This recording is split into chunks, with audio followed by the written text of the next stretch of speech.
Bienvenue sur Top Invest, la chaîne des top d'investissement. Ici, on parle essentiellement d'entreprises de qualité. Est-ce que le volume est bon? Parce qu'on m'a dit que sur les dernières vidéos, ici, le volume n'était pas si bon que ça. J'ai vérifié mes paramètres ici et je pense que là, on a quelque chose d'assez correct. Donc, histoire ici, parce que généralement, ça se passe à ces niveaux-ci. Je pense qu'il était à 11 tout à l'heure. Donc là, je pense que ça, c'est bon. D'accord? J'ai fait un test et ça a l'air correct. Donc, je m'excuse encore une fois pour les autres vidéos, mais vous me connaissez, vous savez que ça peut arriver que j'ai à peu près ce genre de situation-là par rapport aux vidéos précédentes ici. Donc, n'hésitez pas à me dire quand le volume n'est pas bon. OK? Donc, pour les dernières vidéos, désolé. Pour les prochaines, j'espère qu'on est bon. Maintenant, on va parler de Beneteau. OK, on en a parlé plusieurs fois sur cette chaîne-ci, Beneteau, tout ce qui concerne ici les produits, là, enfin, je pense que ce sont des bateaux de plaisance, ce genre de choses-là. OK? Alors, quand on a ce genre de texte, il faut savoir à peu près que ce sont des produits qui coûtent cher. Donc, généralement, il faut regarder qui paye ce type de produit-là. Donc, est-ce que c'est par rapport à... Est-ce qu'on doit regarder et étudier la démographie ici? Quand je parle de démographie, ici, il y a plus de vieux dans une zone en particulier. Et généralement, les vieux ont tendance à avoir plus d'argent que les jeunes ici. Donc, on pourrait se dire que les perspectives de croissance à long terme de ce business peuvent être assez intéressantes. Mais attention, ça reste toujours un business assez cyclique. OK? Très rarement, ici, on va payer ce produit-ci à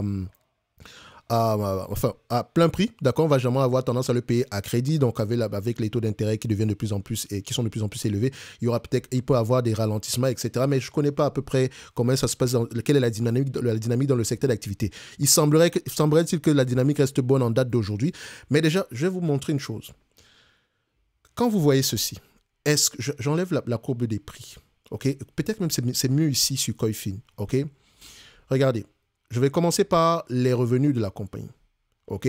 Ça sont les revenus de la compagnie sur une longue période de temps. Vous voyez ici qu'il y a des zigzags. On voit déjà ici que c'est un business qui est assez cyclique. OK? C'est bien d'avoir... Mais les revenus sont quand même croissants. On aime ça. OK? En termes de marge brute, est-ce qu'on a une stabilité des marges? Oui, on a une stabilité des marges. Je dirais même qu'on a une augmentation des marges sur les derniers mois. C'est bien. Et on parle des marges brutes. Les marges EBITDA, est-ce qu'elles suivent?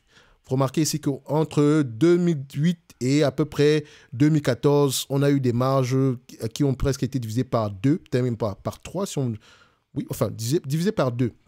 Ça, déjà, on doit vérifier pourquoi. Est-ce qu'on était sur un cycle baissier ici? OK? Et à partir de 2014 ici, depuis 2014 en tout cas, on a à peu près un cycle qui redémarre un tout petit peu. Mais on est à peu près revenu à la moyenne de ce qu'on avait précédemment. Donc ça pourrait revenir. C'est un business qui est cyclique. Et de nature, un business cyclique, on ne paye pas les multiples actuels. On ne paye pas les bénéfices actuels. On aura tendance à normaliser les résultats. OK? Mais n'oubliez pas qu'il faut toujours également avoir une certaine connaissance du secteur d'activité. Donc les PER qui semblent être bas aujourd'hui, c'est peut-être parce que le cycle est haut. Faites très attention. Ne nous laissons pas piéger par ce type d'entité.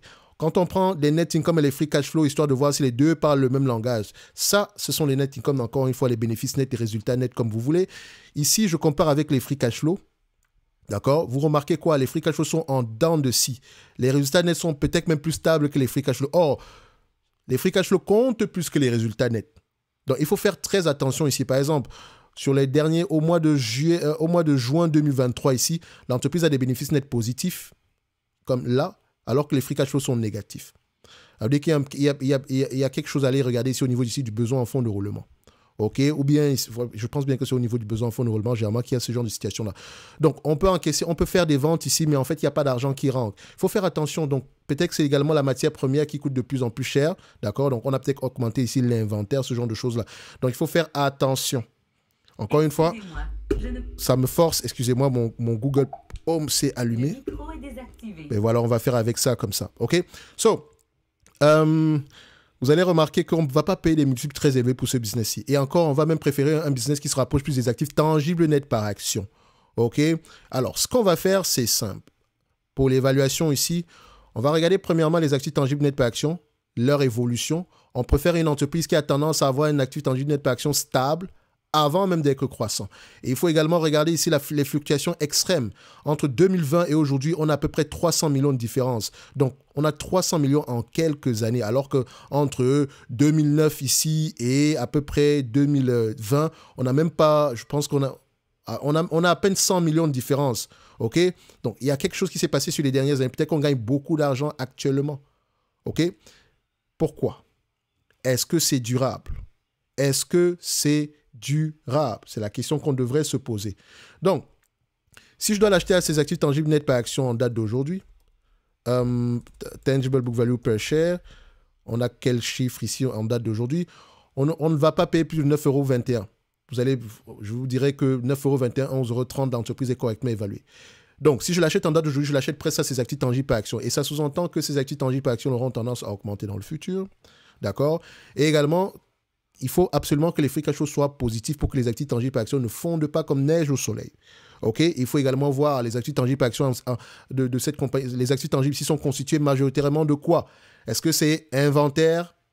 Est-ce que c'est cash? Est-ce que c'est équipement? D'accord? C'est très, très important. Donc, ça, c'est la première méthode. On va se dire ici que l'entreprise est... Voilà. Non, idéalement, on aimerait l'avoir à 9,21 €. 11,30 €, ça ne dérange pas plus que ça. Pour moi, je dirais qu'on est correctement évalué. Premier élément. Deuxième élément ici, on devrait prendre les free cash flow. D'accord? Donc, ici, je vais utiliser les net income, mais vous comprenez que ce sont les free cash flow qui comptent ici. Donc, je vais être très difficile en termes de... Je vais faire ici une normalisation. D'accord? Et je ne vais pas avoir tendance à prendre à peu près... Par exemple, si je prends les 5 dernières années, c'est 61 millions. 10 dernières années, 48 millions. 20 dernières années, ici, on a à peu près 53 millions. Donc, je prendrai les 20 dernières années. Et je vais l'arrondir à 54 millions. On me demande de payer en date d'aujourd'hui. D'accord? 920 millions. Je l'arrondis, bien sûr. On me demande de payer à 920 millions un business qui pourrait me rapporter en moyenne 54 millions. Soit un rendement sur coût d'à peu près 5,86%. Pour moi, ça me renforce à quoi l'idée de dire que nous avons un business qui est assez correct, qui est correctement évalué en date d'aujourd'hui. Comme je l'ai dit ici au début, je ne vais pas avoir tendance à payer des multiples élevés pour ce business-ci. Ça va osciller entre 10 et 15 fois les bénéfices. OK, si je paye 15 fois les bénéfices ici avec à ce niveau-ci, on va avoir tendance à se rapprocher de ce chiffre-ci. OK, donc pour moi, ça reste encore une entité qui est correctement évaluée. Maintenant, tant mieux si elle continue à gagner de l'argent dans le futur. OK, si le cycle aussi ici continue pendant 5-10 ans, tant mieux. Mais au prix actuel, je vais vous dire une chose, soyez très prudents sur Beneteau. Ne payez pas plus de 10 fois les bénéfices estimés dans le futur ici, comme par exemple là. Comme si je regarde à peu près l'estimation des années, ils ont tendance à se tromper 75% du temps. Donc faites attention. 75% du temps ici, ils se trompent. Et quand on regarde à peu près comment on appelle encore ça? Analyse forecast, donc analyse scorecard ici, vous comprenez que les dernières années, on s'est également trompé plusieurs fois. Donc, il faut faire très, très attention. C'est un business qui est imprévisible. Et on n'aime pas payer des multiples assez élevés sur des business imprévisibles. Un business imprévisible, on paye à peu près un prix qui se rapproche des actifs tangibles net par action. Donc, celui qui investit sur Beneteau en date d'aujourd'hui, d'accord, au prix actuel, il ne surpaye pas. Mais également, il doit privilégier une entité qui est très peu endettée.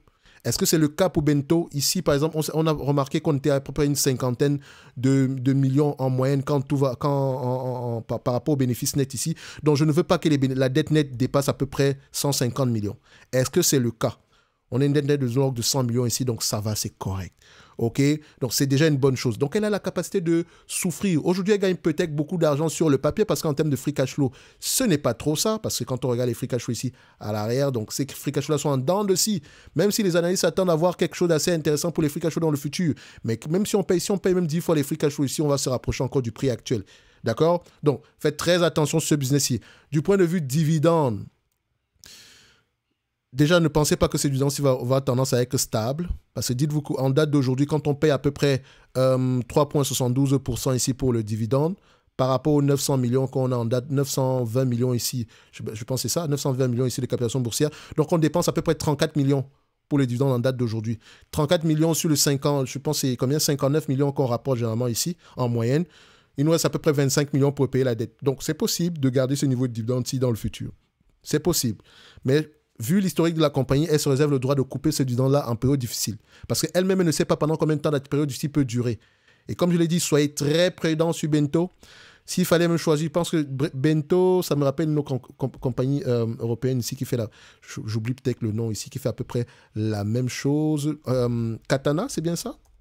On va regarder à peu près les free cash flow de Katana en question. Est-ce que Katana a des free cash flow plus stables que ceux de Beneteau ici?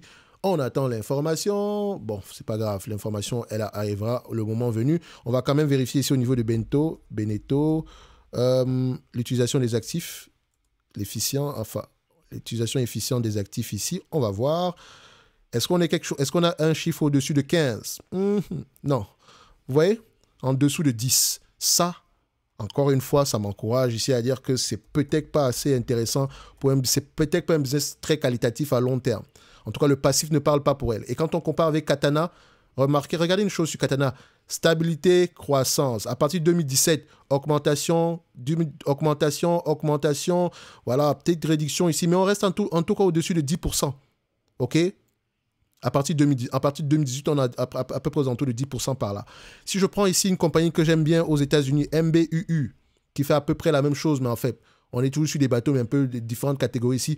Vous remarquez, c'est encore plus stable. OK? Encore plus stable. Donc, pourquoi est-ce que j'irai acheter du bento?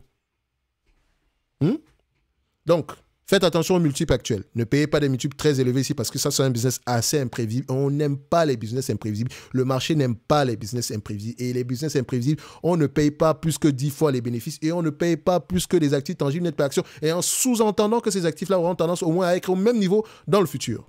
Bref, un like, un abonnement, un commentaire, ça fait toujours plaisir. Et on se donne rendez-vous sur la prochaine vidéo. N'oubliez pas la top newsletter en lien dans la description de la vidéo. Merci.